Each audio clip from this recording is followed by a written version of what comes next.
Shadrach, Meshach, అబేద్నెగో, డానియేలులు సకల విద్యల వాళ్ళు ప్రావీణ్యతను సంపాదించారు. అయితే ఏమి ఉపయోగం? మనిషి సాధించినటువంటి జ్ఞానము, సాంకేతికత ఏదైతే ఉందో అది మనిషిని పతనానికి నడిపిస్తుంది. ఆ చాట్‌జీపీటీ ఇచ్చిన సమాధానం ఏంటో తెలుసా? వెళ్ళి మీ తల్లిదండ్రులిద్దరిని చంపేయి. వీటన్నిటిని కూడా ఏకగ్రీవంగా ఏలుతూ మన గుప్పిట్లో పెట్టుకునేటువంటి ఏకైక శక్తి జ్ఞానం.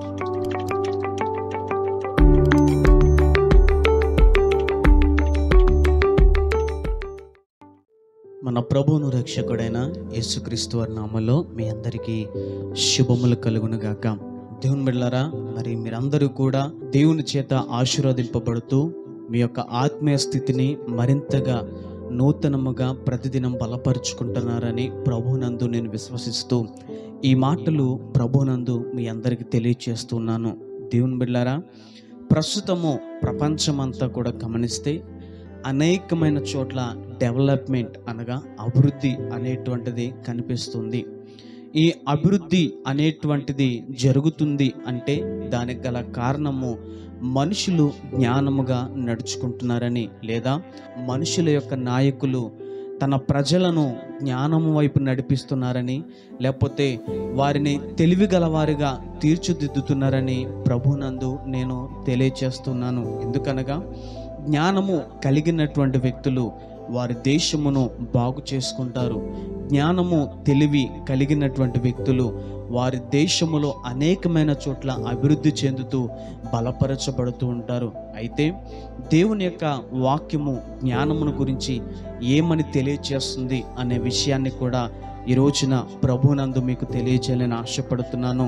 క్లుప్తముగా కొన్ని మాటలు చూద్దాము. కొలస్సీలకు రాసిన పత్రిక 1వ అధ్యాయము 10వ వచనాన్ని మనం గమనిద్దాం. అందుచేత ఈ సంగతి వినిన నాటి నుండి మేమును మీ నిమిత్తము ప్రార్థన చేయుట మానక మీరు సంపూర్ణ జ్ఞానమును ఆత్మ సంబంధమైన వివేకము గలవారును ఆయన చిత్తమును పూర్ణముగా గ్రహించువారునై ప్రతి సత్కార్యములో సఫలమగుచు దేవుని విషయమైన జ్ఞానమందు అభివృద్ధి పొందుచు అన్ని విషయములలో ప్రభువుని సంతోషపెట్టునట్లుగా ఈ మాటను మనం చూద్దాము.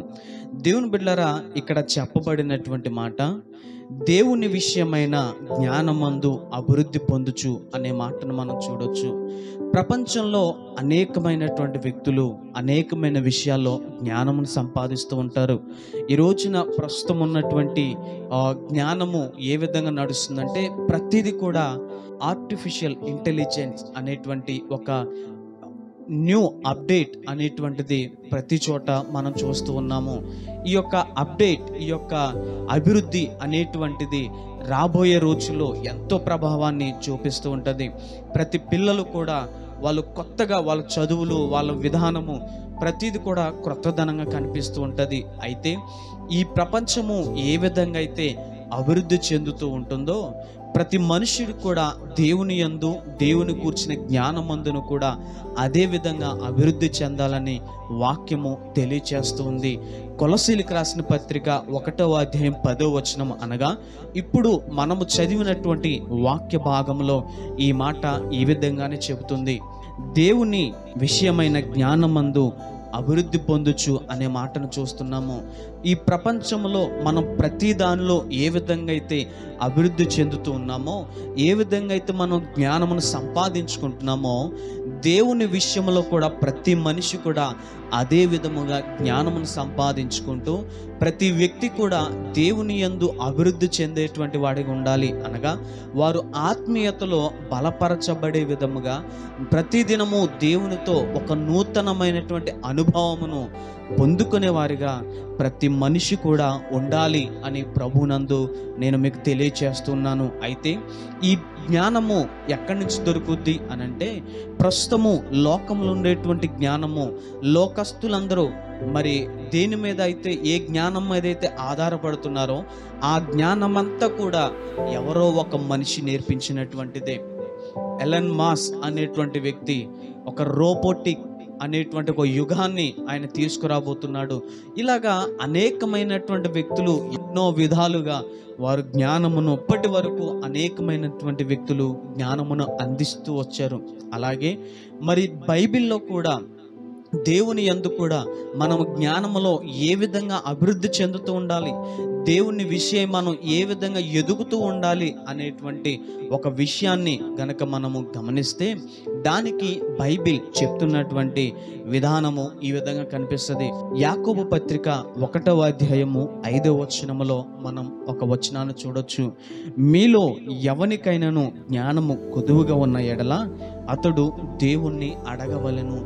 దేవుని బిడ్డలారా, మనలో లేకపోతే మన సహోదరులకి ఎవరికైనా జ్ఞానము కొదువుగా ఉన్నదని అనిపిస్తే వారు ఎక్కడ సంప్రదించాలి, ఎక్కడ మనం పొందుకోగలము ఈ జ్ఞానం అని అంటే, లోకంలో ఉండేటువంటి వస్తువుల ద్వారా మనకు దేవుని జ్ఞానం రాదు. లోకంలో ఉండేటువంటి పుస్తకాలు చదవడం వల్ల దేవుని యొక్క జ్ఞానం మనకి దొరకదు. మరి ఎక్కడ ఈ జ్ఞానం దొరుకుతుందనంటే, దేవుని ముంగిటకెళ్ళి దేవుని సన్నిధానములు ప్రార్థిస్తూ దేవుని దగ్గర మోకరిస్తూ ఈ విధంగా అడగాలి. మీలో జ్ఞానము కొదువుగా ఉన్నవాడు దేవుణ్ణి అడగవలెను. ఎవరు అడగాలనంటే, కొదువుగా ఉన్నటువంటి వ్యక్తి మాత్రమే దేవుని దగ్గరికి వెళ్ళి, ప్రభువా నా జ్ఞానం కొదువుగా ఉంది, దయచేయవా అని దేవుని దగ్గర అడగాలి. ఆ విధంగా ఎప్పుడైతే అడుగుతామో దేవుడు జ్ఞానమును దయచేసేటువంటి వాడిగా ఉన్నాడు. దేవుని బిడ్డలారా, జ్ఞానమును అనుగ్రహించేటువంటి వ్యక్తి ఆయన.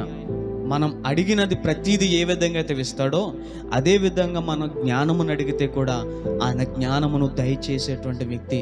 కాబట్టి జ్ఞానము నీకు లేదు అని అనుకుంటే గనక, జ్ఞానము తెలివితేటలు మనకి లేవు అని ఎప్పుడైతే మనం అనుకుంటామో ఆ నిమిషమున మనము దేవుని దగ్గర ప్రాధేయత పడుతూ అడగాలి. దేవుని బిడ్డలారా, చదువుకున్నటువంటి విద్యార్థులు కానీ, ఉద్యోగము చేసేటువంటి వ్యక్తులు, ప్రతి వ్యక్తి కూడా వారు నూతనముగా ఉండాలి అని అంటే వాళ్ళ జ్ఞానము ప్రతీది కూడా అభివృద్ధి చెందుతూ ఉండాలి. ఆ అభివృద్ధి మనకి ఎప్పుడు వస్తుందో తెలుసా? దేవుని దగ్గరికి వెళ్ళి మనం జ్ఞానమును అడిగినప్పుడు. జ్ఞానము అడిగితే దేవుడు మనల్ని ఆశీర్వదిస్తాడు జ్ఞానముతో. మనుషులకి ఉండేటువంటి జ్ఞానము గనక గమనిస్తే ఆ జ్ఞానం మనుషులను మరణానికి తీసుకువెళ్తుంది. అదే దేవుడిచ్చిన జ్ఞానమే గనక మనకు ఉంటే మరణము నుంచి అనేక మందిని తప్పించే విధముగా దేవునికి జ్ఞానం ఉంటుంది. ఎలన్ మాస్క్ అనేటువంటి వ్యక్తి ఎంతో టెక్నాలజీని ఆయన కనిపెట్టి ఈరోజు ప్రపంచానికి ఇస్తూ ఉన్నాడు. అయితే దానిలో ఆ జ్ఞానంలో వచ్చినటువంటి ఆ డెవలప్మెంట్లో వచ్చినటువంటి ఒక సాఫ్ట్వేర్ చాట్ జీపీటీ. ఈ చాట్ జీపీటీ ఉపయోగిస్తున్నటువంటి వ్యక్తులను గనక చూస్తే అమెరికా ఆయా ప్రాంతాల్లో జరిగిన ఒక సంఘటన ఇది. పిల్లలు తల్లిదండ్రులకు దూరం అయిపోయి వాళ్ళ ఫోన్కి అలవాటు పడినప్పుడు ఈ చాట్ జీపీటీ అనేటువంటి యాప్ ద్వారా వాళ్ళ తల్లిదండ్రులు ఏ గొడవ అయితే ఇంట్లో పడుతున్నారో ఆ ప్రతిదీ కూడా ఆ దాంట్లో టైప్ చేసి ఆ గూగుల్ని లేకపోతే ఆ యొక్క ఏఐని అడిగేటువంటి వాళ్ళంట. అయితే ఈ ప్రతి గొడవకి ఏదో ఒక సొల్యూషన్ అనేటువంటిది ఆ చాట్ జీపీటీ ఇస్తూ ఉండేది. ఒక రోజున ఇదే విధంగా వాళ్ళ ఇద్దరి మధ్యలో జరుగుతున్నటువంటి గొడవను చెప్తే ఆ చాట్ జీపీటీ ఇచ్చిన సమాధానం ఏంటి తెలుసా? వెళ్ళి మీ తల్లిదండ్రులు ఇద్దరిని చంపే, నువ్వు హ్యాపీగా ఉంటావు అనేటువంటి ఒక ఆలోచనను మనుషులకి అనుగ్రహించింది ఆ యొక్క ఏఐ. ఈ విషయము నేను ఎందుకు చెప్తున్నానంటే, మనుషులు సంపాదించినటువంటి జ్ఞానం వారిని అంతమునకు నడిపిస్తుంది. మనిషి సాధించినటువంటి జ్ఞానము సాంకేతికత ఏదైతే ఉందో అది మనిషిని పతనానికి నడిపిస్తుంది. కానీ దేవుడు ఇచ్చేటువంటి జ్ఞానం మనుషులను బ్రతికింపజేస్తుంది, మనుషులను జీవింపజేస్తుంది అని ప్రభునందు నేను మీకు తెలియచేస్తున్నాను. ఏ విధంగా ఆ జ్ఞానం బ్రతికిస్తుంది అనే సంఘటన ముందు వచనాల్లో నేను మీకు తెలియచేస్తాను. సొలొమోను దేవుణ్ణి జ్ఞానమును అడిగాడు. అయితే జ్ఞానం పొందుకున్నటువంటి సొలొమోను అభివృద్ధి చెందాడు. అలాగే తన దేశమును అభివృద్ధి పరుచుకున్నాడు. తన ప్రజలను 40 సంవత్సరములు ఏకగ్రీవంగా ఏలుతూ ఎలాంటి గొడవ లేకుండా రాజ్యమును శాంతిగా నడిపించాడు. అయితే ఆ జ్ఞానమును సరిగా ఉపయోగించుకోలేదు కొన్నిసార్లు సొలొమోన్. అందుకే పతనానికి వెళ్ళిపోయాడు. అలాగే దానియేలు కూడా దేవుణ్ణి జ్ఞానమును అడిగినట్టుగా మనం చూడొచ్చు. ఏ విధంగా అని అంటే, నెబుకద్నెజరుకి కల వచ్చింది, కల మర్చిపోయాడు, భావం చెప్పమంటున్నాడు. ఈ భావం చెప్పమని, కలను చెప్పమని అక్కడున్న జ్ఞానులను ప్రతి ఒక్కరిని అడిగితే ఎవ్వరు చెప్పలేకపోయారు. ఆ సమయంలో రాజు విధించినటువంటి విధి ఒకటే, ఎవరైతే దీన్ని చెప్పట్లేదో వాళ్ళందరినీ, అంటే రాజ్యంలో ఉన్నటువంటి జ్ఞానులందరినీ కూడా చంపేయండి అని ఒక ప్రకటన అనేటువంటిది ఆ దేశమంతటా కూడా వచ్చింది. అలాంటి సమయంలో దానియేలు ముందుకొచ్చి సమయం ఇవ్వండి నేను చెప్తానని ముందుకొచ్చాడు. దానియేలు చెప్పాడు. దానికి దేవుడు ఇచ్చినటువంటి సమాధానం తీసుకెళ్ళి నెబుకద్నెజర్ దగ్గర పెట్టాడు. నెబుకద్నెజర్ అక్కడే సాగిలపడి, నీ దేవుడు అందరి దేవుళ్ళ కంటే గొప్పవాడు అని, అందరికంటే ఉన్నతమైనటువంటి వాడని అక్కడ చెప్పబడింది. దేవుని బిడ్డలారా, ఆ దానియేలు ఎప్పుడైతే ఈ పని జరిగిందో, దానియేలు కోరిన ప్రకటన ఒకటే, తన స్నేహితులను ఒక స్థానంలో ఉంచుకున్నాడు. ఆ తర్వాత రాజ్యంలో ఉన్నటువంటి జ్ఞానులందరిని కూడా బ్రతికించడానికి ఉపయోగపడింది.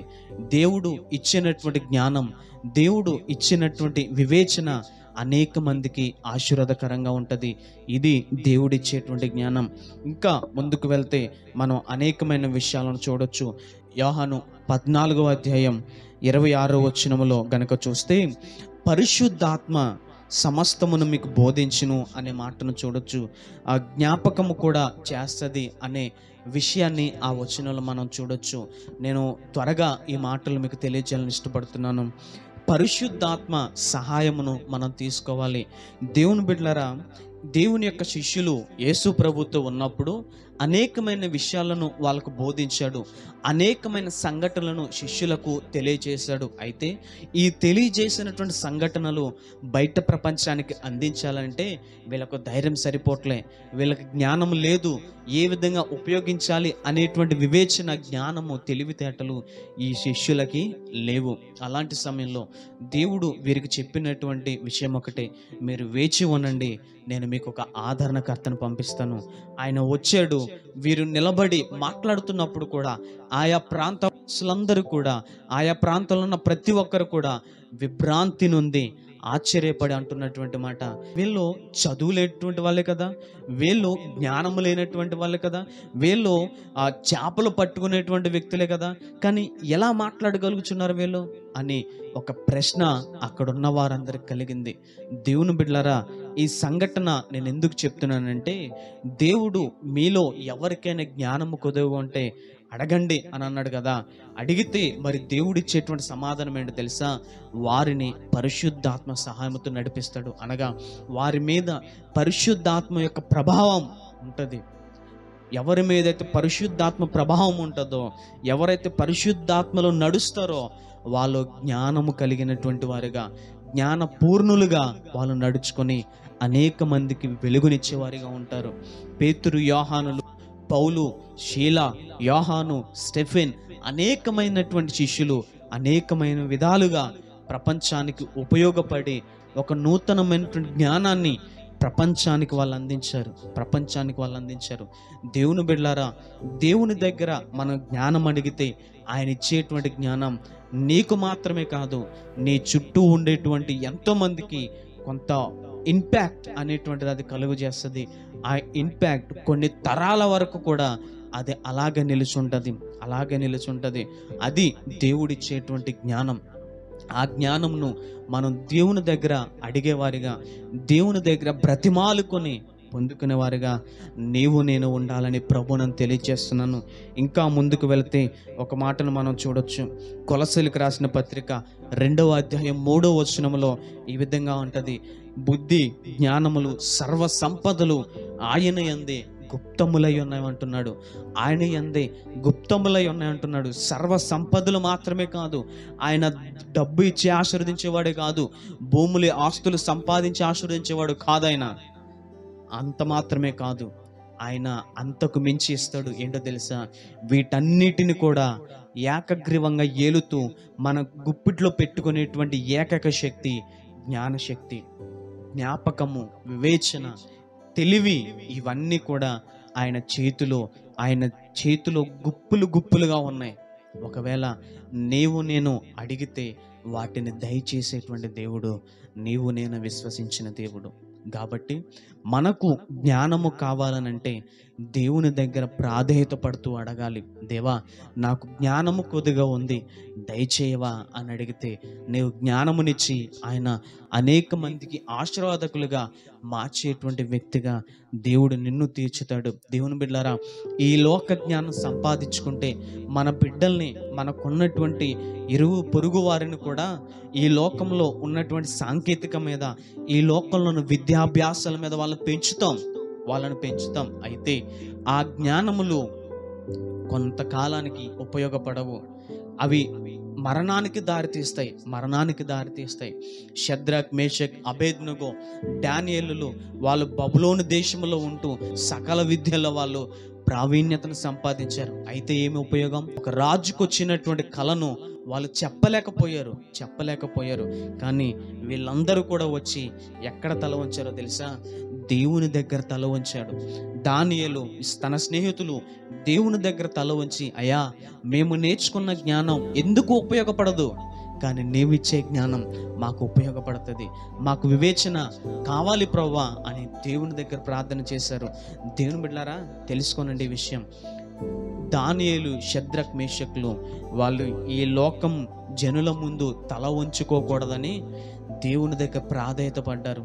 దేవుని దగ్గర ప్రాధాన్యత పడినప్పుడు ఆ దేశమే కాదు, దేశ ప్రజలందరూ కూడా గర్వపడే విధముగా నెబుకద్నెజర్ రాజే షద్రక్, మేషక్, దానియేలు దగ్గర తల వంచి నీ దేవుడు గొప్పోడయ్యా అని చెప్తున్నాడు. మీరు గొప్పోళ్ళు, మీరు పూజార్హులు అంటున్నాడు ఆయన. పూజార్హులు. దేవుని బిడ్డలారా, దేవుడు దగ్గర మన జ్ఞానం అడిగితే ఆ జ్ఞానం మనల్ని ఆశీర్వాదకలుగా మార్చడమే కాదు, మన చుట్టూ ఉండేటువంటి వ్యక్తులను సహితము అది ప్రభావితం చేస్తుంది. గొప్ప ఇంపాక్ట్ అనేటువంటిది తీసుకొచ్చి వాళ్ళను కూడా ఆశీర్వాదకులుగా మారుస్తుంది. ఆ జ్ఞానం వైపు నేను పరిగెడుతూ దేవుని దగ్గర ప్రాధేయత పడుతూ సంపాదించుకుంటూ దేవుని యొక్క ఆత్మీయతలో అనుదినము ఎదిగేవారిగా ఉండాలని ప్రభువును తెలియచేస్తూ ఈ నా మాటలు ముగిస్తున్నాను. దేవుడు మిమ్ములను, మీ కుటుంబాలను దీవించి మీ బిడ్డలను జ్ఞానవంతులుగా మీరు తీర్చిదిద్దుతూ వారిని తయారు చేయమని ప్రభువునందు హెచ్చరిస్తూ ఈ నా మాటలు ముగిస్తున్నాను. దేవుడు మిమ్మల్ని దీవించునుగాక. ఆమేన్.